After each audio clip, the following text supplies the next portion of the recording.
नमस्कार साथियों, स्वागत है आपका बाल विकास एवं शिक्षा शास्त्र के वीडियो में। 10 क्वेश्चन जो कि मोस्ट इम्पॉर्टेंट क्वेश्चन हैं, इस वीडियो में मैंने उनको संजोया है। और शुरुआत करते हैं पहले क्वेश्चन से।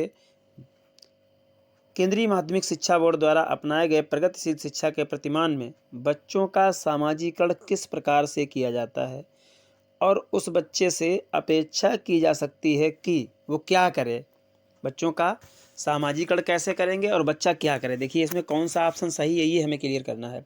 समय नष्ट करने वाली सामाजिक आदतों के प्रकृति का त्याग करे। सामाजिक आदतें या ऐसी प्रकृति उसकी है जो समय नष्ट करती हैं, उनको त्याग कर दे। तथा सीखे कि किस प्रकार अच्छी श्रेणियां पाई जा सकती हैं। ये तो क्वेश्चन सिरे से निकल गया, क्योंकि सामाजिक आदतें जो हैं उनमें समय तो नष्ट करने वाली उनको जो त्याग करे या उन प्रकृति, बिल्कुल सही बात है। तथा सीखे कि किस प्रकार अच्छी आदतें, अच्छी श्रेणियाँ पाई जा सकती हैं। ये तो नहीं, अच्छी श्रेणियाँ तो नहीं पाई जा सकती हैं। वे सामूहिक कार्य में सक्रिय भागीदारी का निर्वाह करें तथा सामाजिक कौशल सीखें। बिल्कुल सामाजिक कौशल सीखें, श्रेणियाँ अपने आप मिलेंगी। श्रेणियाँ नहीं पाएंगे हम कौशल सीखेंगे, श्रेणियाँ हमें खुद मिल जाएंगी। वे प्रश्न उठाए, प्रश्न उठाना है ही नहीं कहीं शिक्षा शास्त्र में। किसी भी प्रकार की सामाजिक पृष्ठभूमि होते हुए वह सब स्वीकार करें जो उन्हें विद्यालय द्वारा प्रदान। आँख बंद करके थोड़ा स्वीकार करना है, ये क्वेश्चन गलत। अगला है, निम्नलिखित में से कौन सा वाइगोत्स्की है। ये विगोत्स्की नहीं, वाइगोत्स्की। वाइगोत्स्की के सामाजिक संस्कृत सिद्धांत पर आधारित है। सक्रिय अनुकूलन, पारस्परिक अनुकूलन, संस्कृत निरपेक्ष संज्ञानात्मक विकास और अंतर्दृष्टि अधिगम। तो ये पारस्परिक शिक्षण होता है। क्या होता है? पारस्परिक शिक्षण। ये वाइगोत्स्की के सामाजिक सिद्धांत पर आधारित है। पारस्परिक शिक्षण यानी साथ साथ आपस में शिक्षण।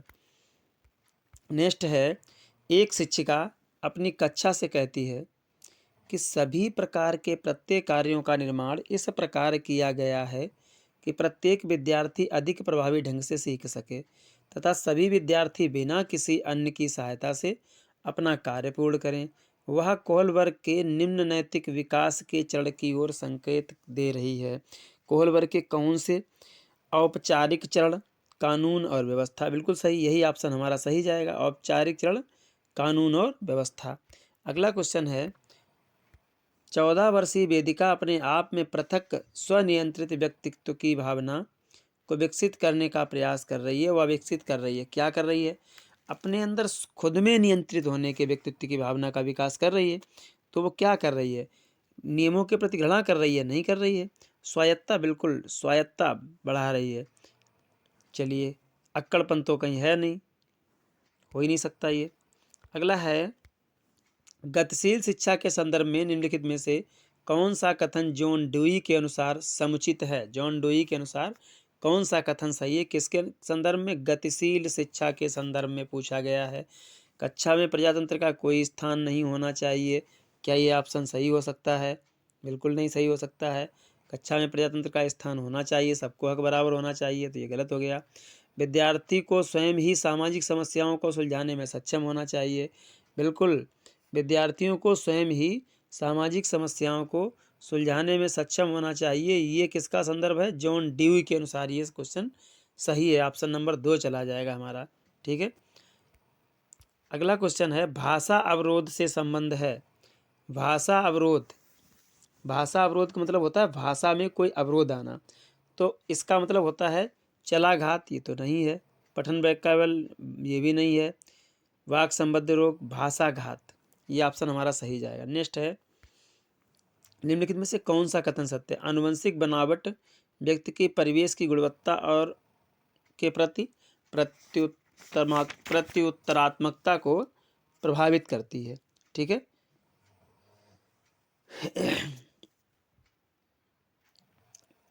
आनुवंशिक जो बनावट होती है व्यक्ति की, वो परिवेश की गुणवत्ता के प्रति मतलब उत्तरदायी होती है, उसके उत्तरदायित्व को प्रभावित करती है। तो यही ऑप्शन हमारा 7 क्वेश्चन का सही चला जाएगा। नेक्स्ट है, देखिए, और इसके गलत कैसे हैं? गोद लिए गए बच्चे, उसका IQ अलग होगा, और जो गोद लिए हुए सहोदर भाई, उनका, चूंकि उनमें अलग अलग माँ बाप का DNA आएगा भाई, और जब अलग अलग माँ बाप का DNA आएगा तो एक जैसे बुद्धि लब्धि होने को सवाल ही नहीं होता है। अनुभव मस्तिष्क के विकास को प्रभावित नहीं करता है, बिल्कुल प्रभावित करता है मस्तिष्क के विकास को। विद्यालयीकरण का बुद्धि पर कोई बगैर विद्यालयीकरण का बुद्धि पर प्रभाव नहीं पड़ता है, तो विद्यालयों की ज़रूरत क्या है? तो ये सारा क्वेश्चन गलत हो गया, ऑप्शन गलत हो गया, ये हमारा पहला ऑप्शन सही है। अगला है, पूर्व विद्यालय में पहली बार आया बच्चा मुक्त रूप से चिल्लाता है, 2 वर्ष पश्चात वही बच्चा जब प्रारंभिक विद्यालय में पहली बार जाता है तो अपना तनाव चिल्लाकर व्यक्त नहीं करता है। आप उसके करता ये आप नहीं, तथा उसके कंधे व गर्दन की पेशियां तन जाती हैं। ये मिसप्रिंट है भाई। उसके इस व्यवहारिक परिवर्तन में क्या सैद्धांतिक आधार हो सकता है? तो पहले वो गया जब स्कूल में, तो उसको जो है चिल्लाता है अपनी समस्या बताने के लिए, और जब 2 वर्ष के बाद थोड़ा समझदार हो गया फिर वो चिल्लाता नहीं है, अंदर से आभास होता है कि वो गुस्सा है, उसके दिमाग गर्दन की पेशियां तनी हुई लगती हैं। तो इससे सैद्धांतिक आधार इसका क्या है कि विकास क्रमिक प्रकार से होता है, विकास निरंतरी होता है, अलग अलग लोगों में विकास के भिन्न भिन्न रूप से होता है, विकास भी भिन्न भिन्न रूप से होता है। विभेद व एकीकरण विकास के लक्षण हैं। अब इनमें से सही कौन सा आने जाएगा? विभेद और एकीकरण ये विकास के लक्षण हैं, ये ऑप्शन हमारा सही जाएगा। नेक्स्ट क्वेश्चन है, परिपक्व विद्यार्थी इस बात में विश्वास करते हैं कि वे अध्ययन में भावनाओं का कोई स्थान नहीं है। उनके अध्ययन में भावनाओं का कोई स्थान नहीं, बिल्कुल भावनाओं का स्थान होता है, तो ये ऑप्शन गलत हो गया। अपनी बौद्धिकता के साथ अपने सभी प्रकार के द्वंद्वों का शीघ्र समाधान कर लेते हैं। बच्चे थोड़ी अपनी द्वंद्वों का समाधान कर लेते हैं ना, बच्चे इतनी बौद्धिकता होती है, परिपक्व जरूर हैं लेकिन। अगला है, अपने अध्ययन में कभी कभी भावनाओं की सहायता चाहते हैं। बिल्कुल, अपने अध्ययन में कभी कभी भावनाओं की सहायता चाहते हैं तो सही है। कठिन परिस्थितियों में भी अध्ययन से विचलित नहीं होते, बच्चे तो अक्सर कर विचलित होते हैं, परिपक्व विद्यार्थी भी विचलित होते हैं। ऑप्शन नंबर 3 सही चला जाएगा हमारा। अगला है, निम्नलिखित में से कौन सा निम्नलिखित में से कौन सा तत्व कक्षा में अधिगम हेतु सहायक हो सकता है? कौन सा तत्व अधिगम हो? बच्चों को अधिगम हेतु प्रेरित करने के लिए परीक्षणों की संख्या को बढ़ा देना। परीक्षणों की संख्या, प्रश्नों की संख्या तो कहीं बढ़ानी नहीं है। अध्यापकों द्वारा बच्चों की सहायता को बढ़ावा देना चाहिए। अध्यापक जो सहायता कर रहे हैं बच्चों को, तो बच्चों को सहायता नहीं, स्वायत्ता, ये गलत लिखा हुआ है, ये सहायता नहीं, यहाँ क्या होना चाहिए? स्वायत्ता। बच्चों की स्वायत्ता को बढ़ाना चाहिए, उन्हें स्वयं अपने ऊपर, खुद के ऊपर कॉन्फिडेंस बच्चे बढ़ाएं, ये अध्यापकों द्वारा बच्चों को प्रोत्साहन देना चाहिए। तो ये ऑप्शन हमारा सही होगा, ऑप्शन नंबर 2। तो ये आपका वीडियो था, 10 क्वेश्चन पूरे हुए शिक्षा बाल मनोविज्ञान से। फिर मिलते हैं किसी अगले वीडियो में, तब तक के लिए नमस्कार।